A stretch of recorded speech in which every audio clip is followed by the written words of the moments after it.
കടം വേണോ? ലോകോത്തര ബ്രാൻഡുകളുടെ എല്ലാ മൊബൈൽ ഫോണുകളും smart T V, smart watch, headset തുടങ്ങിയ എല്ലാ ഗാഡ്ജറ്റുകളും തവണ വ്യവസ്ഥയിൽ സ്വന്തമാക്കൂ. ജ്യോതി മൊബൈൽസ്, ഏരൂർ. അത്തരത്തിൽ കാര്യങ്ങൾ ചെയ്യുമ്പോൾ ഏതെങ്കിലും ഒരു ഉദ്യോഗസ്ഥൻ മാത്രം ഇതിന്റെ പിന്നിൽ മാത്രമല്ല ഉള്ളത്. ഈ ബാങ്കിലുള്ള നേരത്തെ ഇരുന്നിട്ടുള്ള ഉദ്യോഗസ്ഥർ, ബാങ്ക് മാനേജർ അടക്കമുള്ളവർ ഇതിന്റെ പിന്നിലുണ്ട്. ഇതൊരു വലിയ റാക്കറ്റാണ്.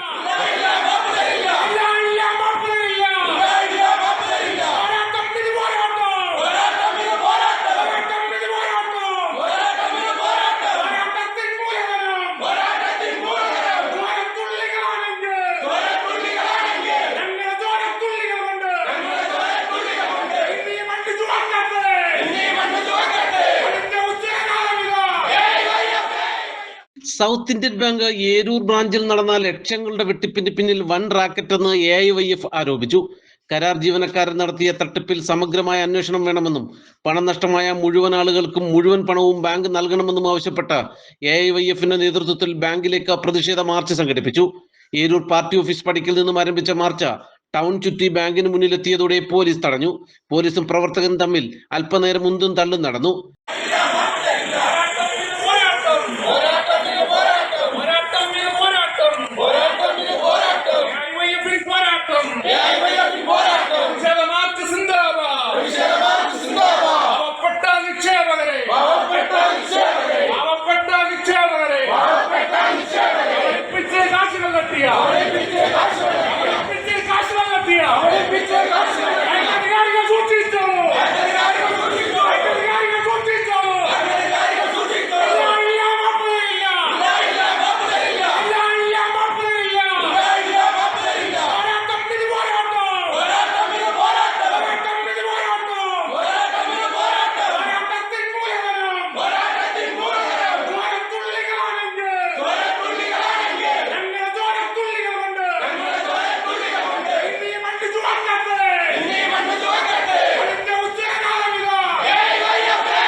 പിന്നീട് നടന്ന പ്രതിഷേധം മണ്ഡലം പ്രസിഡന്റ് ആദർശ് സതീശന്റെ അധ്യക്ഷതയിൽ സെക്രട്ടറി MB നസീർ ഉദ്ഘാടനം ചെയ്തു. കേവലം ഒരു കരാറുകാരൻ മാത്രം വിചാരിച്ചാൽ ഇത്രയും അധികം രൂപയുടെ വെട്ടിപ്പ് നടത്താൻ കഴിയില്ല. ബാങ്കിലെ ജീവനക്കാർ അടക്കമുള്ളവർ കുറ്റക്കാരാണ്. ഒരാളെ മാത്രം അറസ്റ്റ് ചെയ്ത് അന്വേഷണം അവസാനിപ്പിക്കാമെന്ന് കരുതരുത്. കുറ്റക്കാരായ മുഴുവൻ ആളുകളെയും പിടികൂടി പണം നഷ്ടമായവർക്ക് മുഴുവൻ തുകയും തിരിച്ചു നൽകണമെന്നും MB നസീർ ആവശ്യപ്പെട്ടു. ഇപ്പോൾ നമ്മുടെ ഇവിടെ പ്രതിഷേധ മാർച്ച് നടത്തിയ പോലീസ് ഉദ്യോഗസ്ഥർ നമ്മുടെ മുന്നിൽ നിൽപ്പുണ്ട്.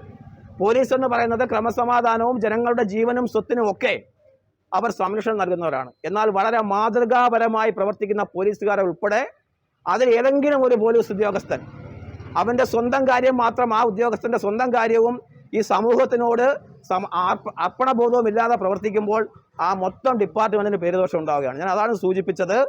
സൗത്ത് ഇന്ത്യൻ ബാങ്കിൽ നമുക്കറിയാം, ഈ ഏരൂർ പ്രദേശത്തെ വളരെ സാധാരണക്കാരായ മനുഷ്യർ, തൊഴിലുറപ്പ് തൊഴിലാളികൾ, പാവപ്പെട്ട കർഷകർ, ടാപ്പിംഗ് തൊഴിലാളികൾ ഉൾപ്പെടെയുള്ള വളരെ സാധു മനുഷ്യർ അവരുടെ സാമ്പത്തിക സംവിധാനത്തെ 10,000, 2,000, 100 രൂപ കിട്ടുന്ന പൈസകൾ ഉപയോഗിച്ച് അവരുടെ കുട്ടികളുടെ ഭാവി സുരക്ഷിതമാക്കുവാൻ വേണ്ടി നിക്ഷേപിക്കുന്ന ഒരിടമാണ് ഈ സൗത്ത് ഇന്ത്യൻ ബാങ്ക് എന്ന് പറയുന്നത്. ആ ബാങ്കിലാണ് ഇത്തരത്തിൽ തിരിമറി നടത്തിയത്. ഒരു കാര്യം സൂചിപ്പിക്കാം, AIYF ഈ പ്രതിഷേധ മാർച്ചും ഈ സമരവും ഏറ്റെടുത്തിട്ടുള്ളത് ആ പാവങ്ങളുടെ അവർക്ക് നഷ്ടപ്പെട്ട പൈസയും അവരുടെ ജീവനാംശം എന്ന് വേണമെങ്കിൽ പറയാം, അവരുടെ ജീവിതത്തിന്റെ ഭാഗമായി അവരുടെ മക്കൾക്കും തലമുറയ്ക്കും ഒക്കെ ഉപയോഗിക്കാനുള്ള പൈസയാണ് ഇവിടെ നിക്ഷേപിച്ചിട്ടുള്ളത്. ആ ഒരണ പൈസ വരെ തിരിച്ചു കൊടുക്കുന്നതുവരെ ഈ സമരത്തിന് മുന്നോടിയായി AIYF മുന്നിലുണ്ടാകുമെന്ന് സൂചിപ്പിക്കുകയാണ്. CPI AIYF നേതാക്കളായ PR Balachandran, Binuraj, G Ajith, T Thushara, S ആരോമൽ, P അജിത്ത് എന്നിവർ പ്രസംഗിച്ചു. സാമ്പത്തിക തട്ടിപ്പുമായി ബന്ധപ്പെട്ട ബാങ്കിലെ കരാർ ജീവനക്കാരൻ ലിബിനെ പോലീസ് അറസ്റ്റ് ചെയ്തിരുന്നു. ഇയാളെ കഴിഞ്ഞ ദിവസം തുടരന്വേഷണത്തിന്റെ ഭാഗമായി പോലീസ് കസ്റ്റഡിയിലും വാങ്ങിയിരുന്നു. ഏരൂർ സർക്കിൾ ഇൻസ്പെക്ടർ പുഷ്പകുമാറിന്റെ നേതൃത്വത്തിലുള്ള സംഘമാണ് സാമ്പത്തിക തട്ടിപ്പ് അന്വേഷിക്കുന്നത്. നാട്ടുവാർത്ത, ഏരൂർ.